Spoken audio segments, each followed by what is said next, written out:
hati masih di sini, di Kalam Hati.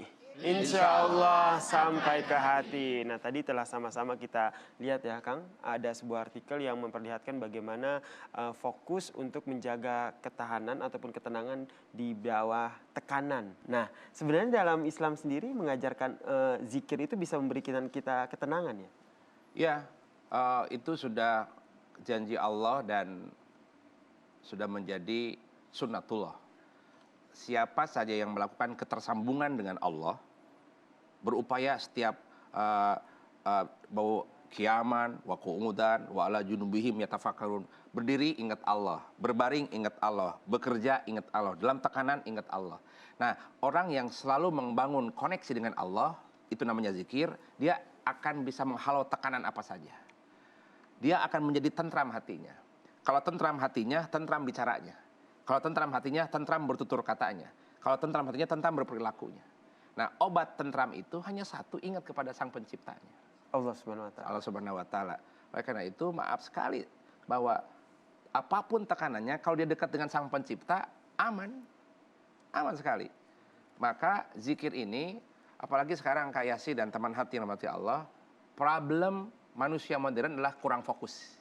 Iya.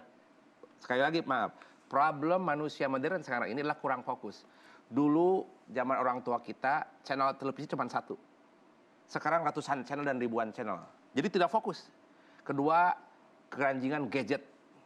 Ketiga, apalagi lifestyle yang mudah teralihkan. Nah, biasanya orang yang sulit fokus muncullah distracting factor. Itu tadi channel yang ribuan, gadget, kemudian lifestyle yang sekarang apa di dunia teknologi, karakternya speed, serba cepat, serba instan.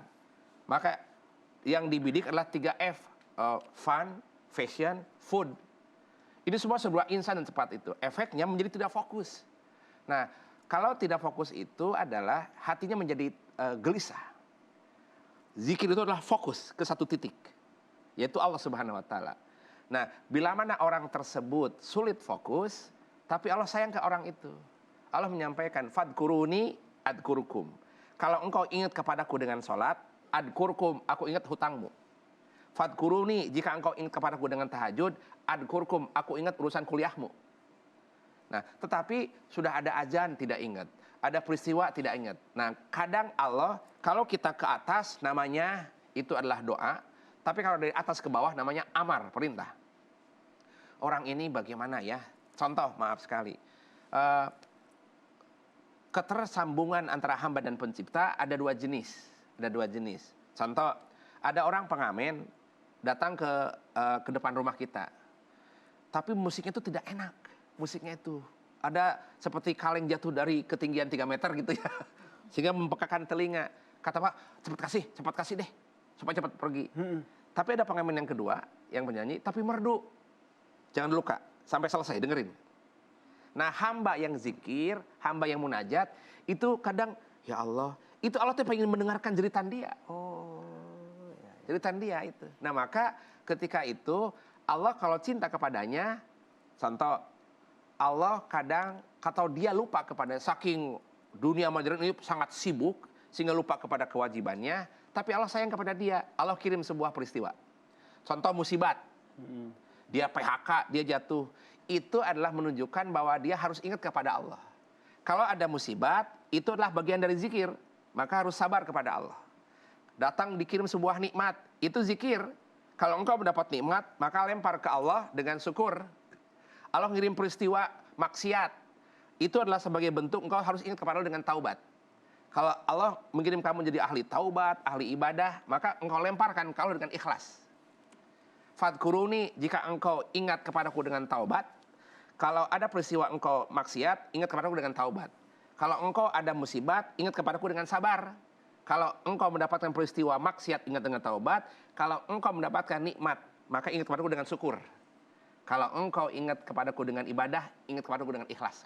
Kemudian Kang, kalau dalam kehidupan sehari-hari, ini kan generasi milenial ini juga banyak sekali kegiatan-kegiatannya. Ya. Nah, pada saat melakukan kegiatan itu, kita juga bisa sambil berzikir ya? Tentu. Zikir itu tidak berbentuk kalimat la ilaha saja. Ibadah, nyari nafkah, zikir. Membuat karya, zikir. Melihat anak sehingga connect, Masya Allah. Zikir. Iya. Tak ketika melihat sebuah peristiwa gunung meletus, Masya Allah. Zikir. Ketika dia terpeleset, innalillahi wa inna ilaihi raji'un, zikir. Zikir. Nah, semua itu bentuk zikir. Bahkan kita maaf sekali, mengambil paku di tengah jalan dengan niat supaya orang lain tidak nginjaknya, diangkat ke pinggir, itu zikir. Berarti semua kegiatan kehidupan yang kita itu bentuk sehari-hari dari ini zikir. bisa dijadikan sebuah zikir kita Ya. kepada Allah Subhanahu wa taala. Namun ya. Kak Yasir, kalau ketika sedang kita terpuruk dengan kesibukan yang sangat padat, sehingga penuh tekanan dari berbagai sisi, maka biasanya suka hati itu bagaimana meriliskannya. Iya. Tekanan-tekanan itu bikin stres. Duh, Bikin gimana stres. ini ya? Nah, Kok Allah nggak tolong-tolong ya? Ya, hanya satu, bangunlah koneksi dengannya. Disconnected capek, Pak. Roaming tuh capek. Suami, istri gak connect-connect, itu roaming. Kemudian ketika main, kalau disconnect tidak enak. Hati tidak connect dengan Allah, itu tercapek. Maka ketika letih, ada tekanan, bangunlah koneksi dengan Allah Subhanahu Wa Taala, namanya zikrullah. Nabi mengatakan ketika engkau dalam tekanan, kata Nabi, jadidu imanakum. Perbaikilah, perbaharuilah keimananmu kepada Allah. Sahabat bertanya, kayak Pak? Nujadidana ya Rasulullah. Bagaimana kami perbarui ya Rasulullah? Kata Nabi, aksiru qauli la ilaha illallah. Untuk memperbaharui semangat, spirit itu, perbanyaklah lafaz la ilaha illallah. Masya Allah, cara memperbaiki hubungan kita, connect kita dengan Allah, salah satu caranya adalah dengan berzikir. Kita juga mengajak teman hati yang ada di rumah untuk bertanya melalui akun media sosial, Twitter ataupun Instagram @dikalamhati, dan sudah ada beberapa pertanyaan yang masuk nih Kang. Saya bacakan dulu salah satu pertanyaan yang masuk dari teman hati. Assalamualaikum warahmatullahi wabarakatuh. Waalaikumsalam warahmatullahi wabarakatuh. Apa hukumnya berzikir dan salawat setelah sholat fardu atau sholat sunnah? Apa ada yang bilang bid'ah begitu Kang? Ya. Silakan Kang. Bismillahirrahmanirrahim. Para ulama menyampaikan dalam berbagai paparannya, man taraka wirdan fahuwa kirdun. Saya ingat dulu waktu kami di pesantren, guru-guru kami, para kiai kami, para masyayikh kami katakan, man taraka wirdan fahuwa kirdun. Barang siapa engkau meninggalkan zikir kepada Allah, maka engkau seperti monyet. Maksudnya adalah setelah sholat boleh zikir. Boleh zikir ya.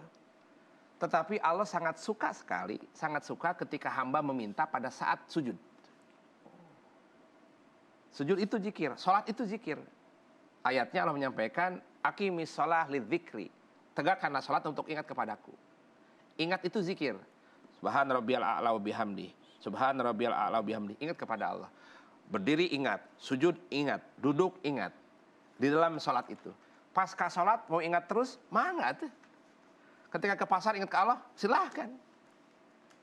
Allah mengatakan, udkurullaha dzikran katsira.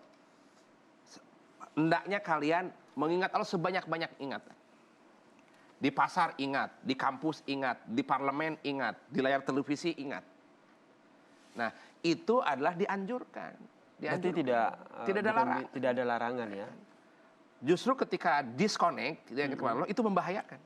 Harus segera dikonekkan lagi dengan Allah. Maka Caranya kalau berzikir. tidak connect kepada Allah, datanglah bisikan kedua, bisikan setan. Nah, itu yang bisikan bahaya nafsu. tuh, Kang. Sebab hati ini cuma dua penghuninya. Kalau tidak Allah, setan. Jadi harus segera diisi dengan Allah Terus, Subhanahu wa taala. tapi kalau dia ada jeda kosong, setan datang. Licik tuh emang setan. Maka hanya satu untuk mengusir setan, ingat kepada Allah Subhanahu wa taala. Masya Allah. Sebab setan itu bergerak di luar darah. Kemudian kata Sayyidina Aisyah kepada Kanjeng Nabi Muhammad, bagaimana untuk menutup gerakan setan? Engkau puasa. Puasa itu menutup pasokan setan. Maka lihat orang yang pada puasa, itu tingkat ketaatan lebih tinggi daripada tidak puasa. Karena setan bisikannya, godaannya itu terhalau. Terhalau oleh zikir kepada Allah Subhanahu wa taala. Jadi jangan sampai ya teman hati ya, hati kita ini diisi oleh setan, jadi sebaiknya diisi oleh Allah Subhanahu wa taala. Salah satu caranya adalah dengan membangun konektivitas kita dengan Allah, yaitu melalui zikir kepada Allah Subhanahu wa taala. Terima kasih Kang Rashid atas tausiahnya pada episode kali ini terkait dengan bagaimana kita mengisi hati kita dengan zikir. Semoga apa yang disampaikan oleh Kang Rashid tadi bisa bermanfaat dan bisa kita terapkan dalam kehidupan kita sehari-hari.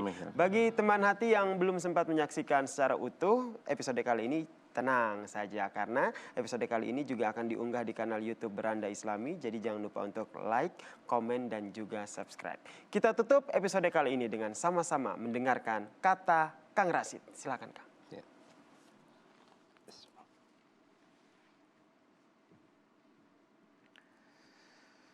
Bismillahirrahmanirrahim.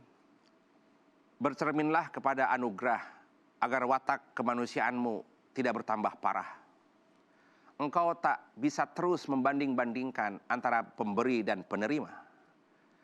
Bahwa engkau hidup dengan aneka ragam amal, itu sebab anugerahnya dari awal. Engkau hanya harus menjalankannya, engkau tak perlu memikirkan upahnya. Apalagi menuntutnya memberikan balasan seperti keinginanmu. Itu tidak sopan, meskipun engkau merasa ini hanya ungkapan. Yang menganugerahkan amal kepadamu Allah Subhanahu wa Ta'ala. Yang menjadikanmu ikhlas beramal Allah Subhanahu wa Ta'ala, maka bersyukurlah. Sebab engkau telah dianugerahi amal sekaligus keikhlasan melakukannya.